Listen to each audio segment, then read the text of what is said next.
I didn't believe in God. I didn't believe in anything related to religion or spirit or any of that. Not once, not out of curiosity. The Bible was just not part of my world. Religion wasn't something I believed in or so that I rejected it. It simply wasn't there. And somehow, that absence became the exact qualification for what I was about to ask to do. A book written through me about the life of Yeshua. And this is the story of how a book gets written when the author has no idea what they're doing and why they might have been the whole point. My name is Trent Phyllis. I'm the author and automatic writing facilitator and the host of this channel. What we do here is inner listening. We sit with difficult questions where tradition and lived experience don't quite meet, and we see what's there when we go a little deeper. For those who are listening inward and who are drawn to Yeshua and Mary Magdalene as a living presence, or for anyone who has felt something moving through them and they don't quite have the words for it, and there's nothing you need to agree with, you're welcome to sit or leave whenever you need to. In this video, I want to walk you through something very personal, how I came to write the Contradictions of the Gospels, what my background looked like before any of this began, what the practice of automatic writing actually is, and why I almost didn't share this book at all. I'm not here to convince you of anything. I'm here to offer my experience openly and let you resonate and discern for your own sake. To give you a real picture of where I was before I wrote the book, I was in college. I had started out as an art major, in which you know me at all, it makes sense. I've always thought visually. I've always been drawn to how things are structured and expressed. But eventually I switched to information technology because art didn't feel secure or practical at the time. I did a few internships, and at some point, the path I thought I was on just stopped making sense, and so I dropped out. And after that came as a slow spiral, with depression settling in and filling the time doing the things that felt productive but probably weren't. I was making YouTube videos about video game releases, staying close to the surface of things, and the usual petty fucking. Spirituality was not part of my world at all. I had no belief in God, no relationship with religion. I had a faint curiosity about astrology and spiritual topics, but I never went deep enough into it because nothing clicked at the time. And I had never, and once in my life, heard the term channeling before it, ever. I'm telling you this not to paint a dramatic before and after. I'm being very honest with you. Whatever unfolded in my life after this point, I was not spiritually prepared. I didn't seek this out intentionally. It happened in spite of where I was. And I think it's actually important to understand. Because if you're sitting with this and wondering whether automatic writing is something that requires a special kind of person, someone more spiritual or more disciplined, I want you to hold that question lightly while you hear the rest of the story. I found automatic writing by accident. I was on the internet. I don't even remember exactly what I was looking for. And I came across something about it. I had no framework for what it was, no prior knowledge. I just thought, well, let me try this and see if it works. And I want to be very clear about my state of going in. I had zero expectations. I wasn't hoping for spiritual contact. I wasn't looking for guidance. I was just curious to see what I could do with it. And as I started practicing within a week, a presence introduced herself as Mary Magdalene. And she addressed me as her son. Now, I don't know how to fully convey what that moment was like because I don't have the complete language for it. But I can tell you that something in me, something beneath all the skepticism and the flatness I've been living in, became suddenly interested. And so I researched to figure out who she was. And at first, what I found was the surface level biblical narrative, the standard accounts that scholars have since challenged, and many believe was a deliberate revision of her story. But the deeper I went, the more I found that channeled books, that were written by people who received transmissions from these figures, and they told a very different story. And I remember sitting with one of these books, and I noticed an energy that was warm, expansive, and unmistakably feminine moving through my body.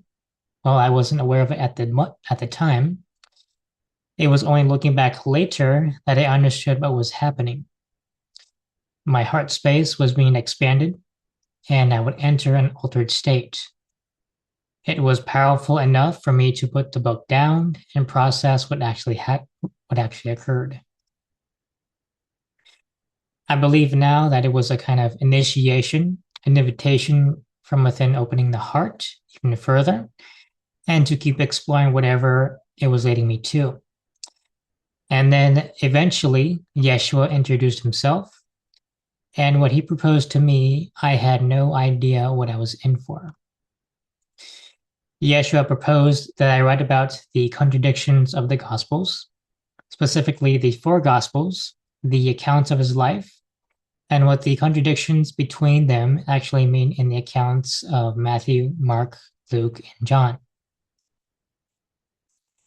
He proposed that I channel him through inner listening, using my intuition, my intellect, and document what came through. And I asked why. And he said I had the ability to bridge concepts and frameworks that were difficult to understand at the time, and that I could simplify the process using my understanding of structure, combining my right and left brain to make a coherent literature of understanding. Now, I want you to sit with that for a moment, because even now it feels significant. I said yes without knowing what he was going to say, without knowing what the book would become, and without a map of where this was going.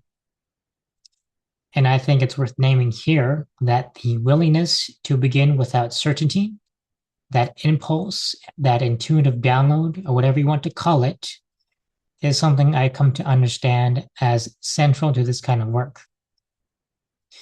You don't get the full picture before you start. You are given the next thing, the next step, the one after that, and the one after that. And there was also a pattern from what I was reading. Yeshua, in the accounts we do have, consistently chose his closest disciples from outside the religious establishment. No priests or scribes were chosen with religious backgrounds. He chose fishermen and tax collectors, people with no theological framework. He wanted a clean slate. I have never laid eyes on the New Testament. I have only read a small portion of the Old Testament, and I had no theology, no tradition, no loyalties to any interpretations, and no inherited beliefs. I was just along for the ride. And that apparently was the point. Before I go any further, I want to take a moment to explain what automatic writing actually is. Because if this is new to you, I don't want to assume the concept is clear. So, automatic writing at its core is the practice of entering a relaxed, receptive state, allowing words to move through you onto the page without consciously directing them. Your intellect may step aside, and the inner critic quiets down for something else to come through. Now, whatever you want to call it will entirely depend on your framework. Psychologists have described it as access to the subconscious mind. Any spiritual practitioner will describe it as contact with guides, the higher self, or any specific presence of energy. The research into the phenomenon is quite fascinating, and there are decades of documented work on automatic writing, psychography, and what is often called inspired writing across many traditions. What I can tell you from my own experience is that the voice that comes through my practice does not feel like my voice.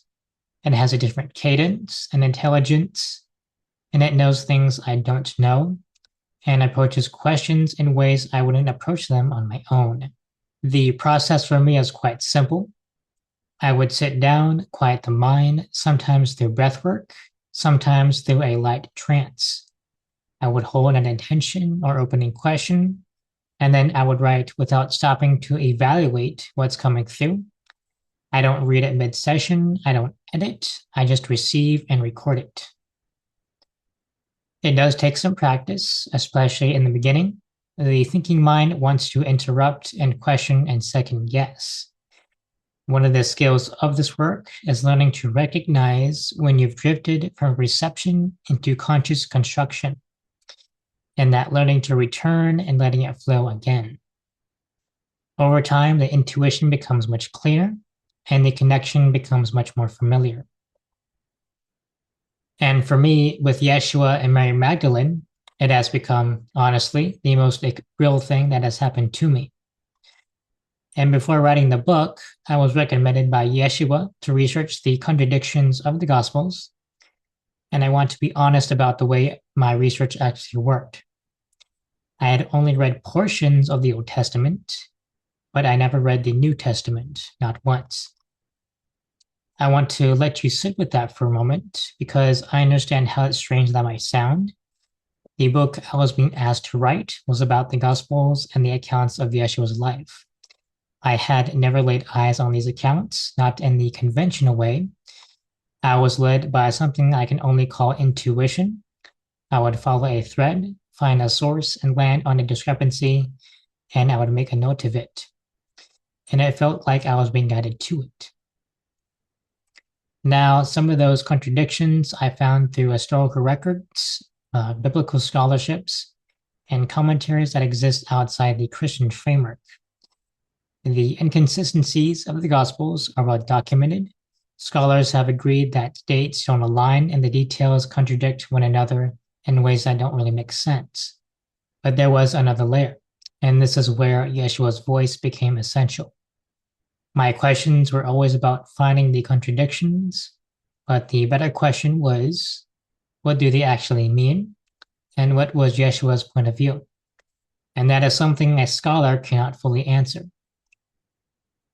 Through my channeling, Yeshua offered his perspective directly, not as a theological argument, and not as something I'm asking you to accept as fact, but from another viewpoint. And what came through was at times startling for me. He never spoke in sensational tones. He never said he was a know-it-all. He spoke very coherently and was very clear. And because of what he shared, refrained some things I wouldn't even know to question. I followed his guidance, I wrote through what came through, and over time, a book was formed. Now, I want to be honest about this part. There was a moment, actually more than a moment, where I had not considered publishing this book. And it wasn't because I doubted the content. The process had been clear and the transmissions had been consistent, but there was a bit of hesitation from me. And this was not a comfortable book to put into the world. The content challenges what many people hold as sacred.